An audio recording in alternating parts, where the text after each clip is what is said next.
Era uma vez e não era uma vez. Uma jovem mãe que jazia no seu leito de morte, com o rosto pálido como as rosas brancas de cera da sacristia da igreja dali de perto. Sua filhinha e seu marido estavam sentados aos pés da sua velha cama de madeira e oravam para que Deus a conduzisse em segurança até o outro mundo. A mãe moribunda chamou Vasalisa, e a criança, de botas vermelhas e avental branco, ajoelhou-se ao lado da mãe. Essa boneca é para você, meu amor, sussurrou a mãe. E da coberta felpuda, ela tirou uma bonequinha minúscula que, como a própria Vasalisa, usava botas vermelhas, avental branco, saia preta e colete todo bordado com linha colorida. Estas são as minhas últimas palavras, querida, disse a mãe. Se você se perder ou precisar de ajuda, pergunte à boneca o que fazer. Você receberá ajuda. Guarde sempre a boneca. Não fale a ninguém sobre ela. Dê-lhe de comer quando ela estiver com fome. Essa é a minha promessa de mãe para você. Minha bênção, querida. E, com essas palavras, a respiração da mãe mergulhou nas profundezas do seu corpo, onde recolheu sua alma, e saiu correndo pelo lábio. E a mãe morreu. A criança e o pai choraram sua morte por muito tempo. No entanto, como o campo arrasado pela guerra, a vida do pai voltou a verdejar por entre os sulcos e ele desposou uma viúva com 2 filhas. Embora a nova madrasta e suas filhas fossem gentis e sorrissem como damas, havia algo de corrosivo por trás dos sorrisos que o pai de Vasalisa não percebia. Realmente, quando as 3 estavam sozinhas com Vasalisa, elas a atormentavam. Forçavam-na a lhe servir de criada. Mandavam-na cortar lenha para que sua pele delicada se ferisse. Elas a detestavam porque Vasalisa tinha uma doçura que não parecia deste mundo. Ela era também muito bonita, seus seios eram fartos enquanto os delas definhavam de maldade. Ela era solícita e não se queixava, enquanto a madrasta e as 2 filhas eram, entre si mesmas, como ratos no monte de lixo à noite. Um dia, a madrasta e suas filhas simplesmente não conseguiam mais aguentar Vasalisa. Vamos combinar de deixar o fogo se apagar e então vamos mandar Vasalisa entrar na floresta para ir pedir fogo para a nossa lareira, a Baba Yaga, a bruxa. E quando ela chegar até Baba Yaga, bem, a velha irá matá-la e comê-la. As 3 bateram palmas e guincharam como animais que vivem na escuridão.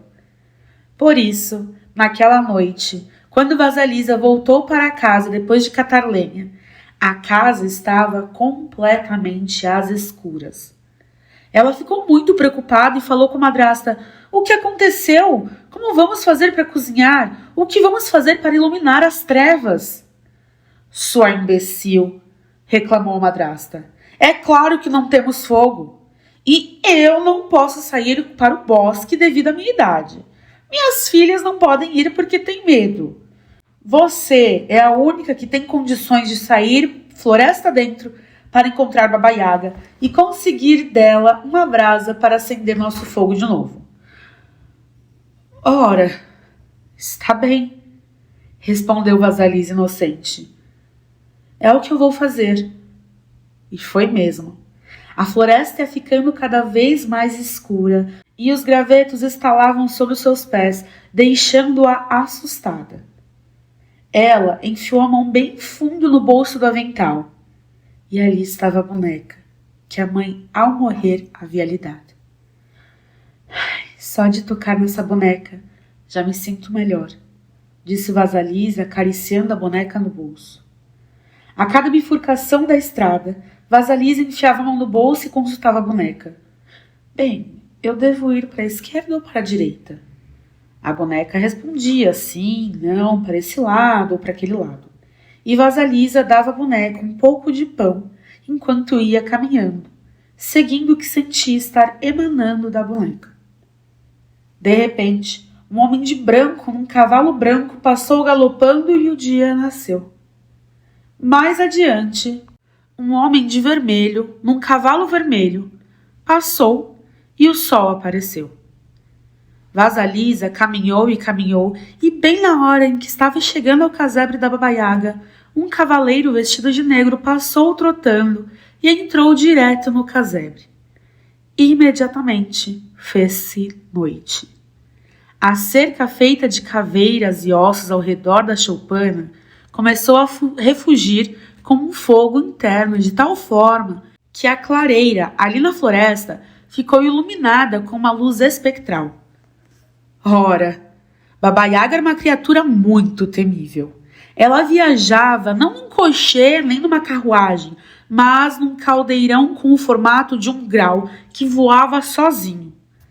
Ela remava esse veículo com um remo que parecia um pilão, e o tempo todo varria o rastro por onde passava com uma vassoura feita do cabelo de alguém morto há muito tempo.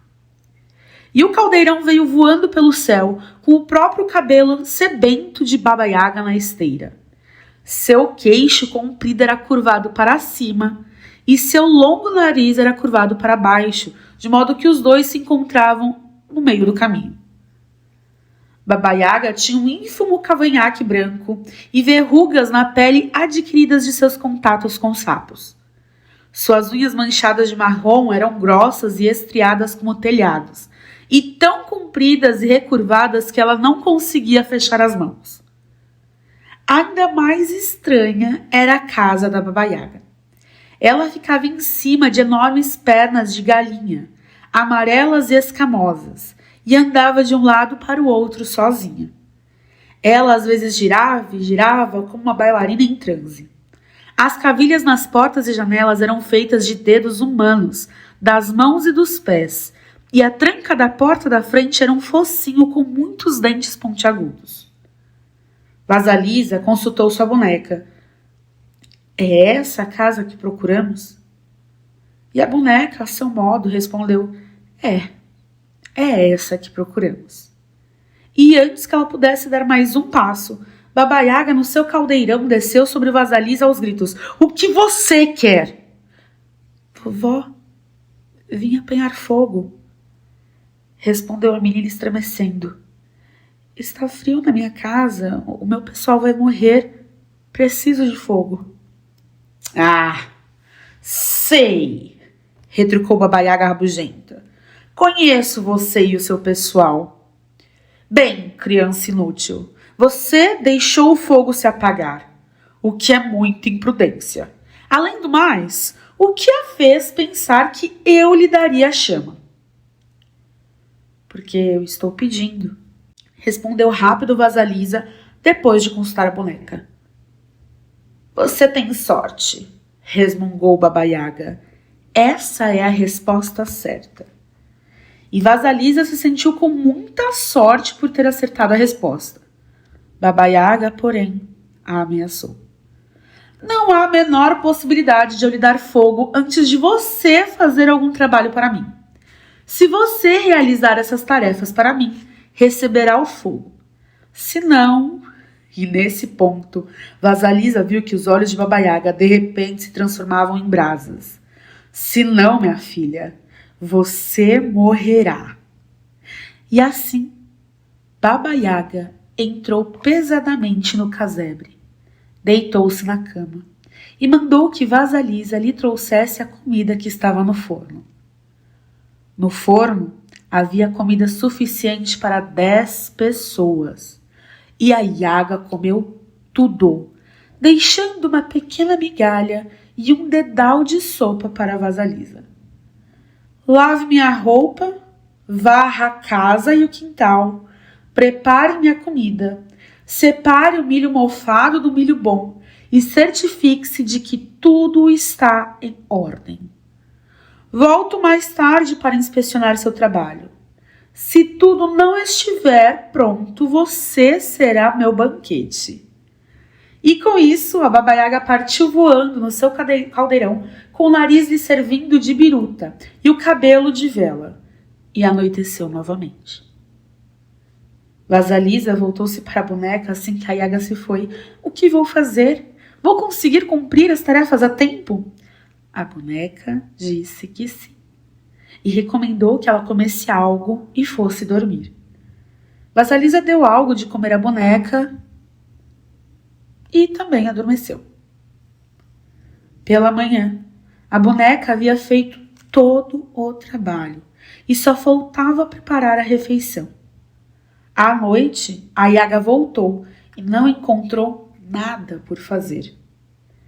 Satisfeita, de certo modo, mas irritada por não conseguir encontrar nenhuma falha, Baba Yaga zombou da Vasalisa. Você é uma menina de sorte. Ela então convocou seus fiéis criados para moer o milho, e 3 pares de mãos apareceram em pleno ar e começaram a raspar e esmagar o milho. Os resíduos pairavam no ar como uma neve dourada. Finalmente o serviço terminou e Baba Yaga se sentou para comer. Comeu horas a fio e deu ordens a Vasalisa para que no dia seguinte limpasse a casa, varresse o quintal e lavasse a roupa. Naquele monte de estrume, disse a Yaga apontando para um enorme monte de estrume no quintal, há muitas sementes de papoula, milhões de sementes de papoula. Amanhã quero encontrar um monte de sementes de papoula e um monte de estrume, completamente separados um do outro. Compreendeu? Meu Deus, como vou fazer isso? Exclamou Vasalisa quase desmaiando. Não se preocupe, eu me encarrego, sussurrou a boneca quando a menina enfiou a mão no bolso. Naquela noite, Baba Yaga adormeceu roncando e Vasalisa tentou catar as sementes de papoula no meio do estrume. Durma agora, disse-lhe a boneca depois de algum tempo. Tudo vai dar certo. Mais uma vez, a boneca executou todas as tarefas e quando a velha voltou, tudo estava pronto. Ora, que sorte a sua de conseguir acabar tudo, disse Baba Yaga, falando sarcasticamente pelo nariz. Ela chamou seus fiéis criados para prensar o óleo das sementes e, novamente, 3 pares de mãos apareceram e cumpriram a tarefa. Enquanto a Yaga estava besuntando os lábios na gordura do cozido, Vasalisa ficou parada por perto. E aí, o que é que você está olhando? Perguntou Baba Yaga de mau humor. Posso lhe fazer umas perguntas, vovó? Perguntou Vasalisa. Pergunte, ordenou a Yaga. Mas lembre-se, saber demais envelhece as pessoas antes do tempo. Vasalisa perguntou quem era o homem de branco no cavalo branco. Ah, respondeu a Yaga com carinho. Esse é o primeiro, é o meu dia. E o homem de vermelho no cavalo vermelho? Ah, esse é o meu sol nascente. E o homem de negro no cavalo negro? Ah, sim, esse é o terceiro e ele é minha noite. Entendi, disse Vasalisa. Vamos, minha criança. Não quer me fazer mais perguntas? Sugeriu a Yaga, manhosa. Vasalisa estava a ponto de perguntar sobre os pares de mãos que apareciam e desapareciam, mas a boneca começou a saltar dentro do bolso e, em vez disso, Vasalisa respondeu. Não, vovó, como a senhora mesmo diz, saber demais pode envelhecer a pessoa antes da hora. É, disse a Yaga, inclinando a cabeça como um passarinho. Você é muito ajuizada para a sua idade, menina. Como conseguiu isso? Foi a bênção da minha mãe, disse Vasalisa com um sorriso. Bênção? Guinchou Baba Yaga. Bênção? Não precisamos de bênção nenhuma aqui nessa casa. É melhor você procurar seu caminho, filha. E foi empurrando Vasalisa para o lado de fora. Vou lhe dizer uma coisa, menina. Olha aqui. Baba Yaga tirou uma caveira dos olhos candentes da cerca e a enfiou numa vara.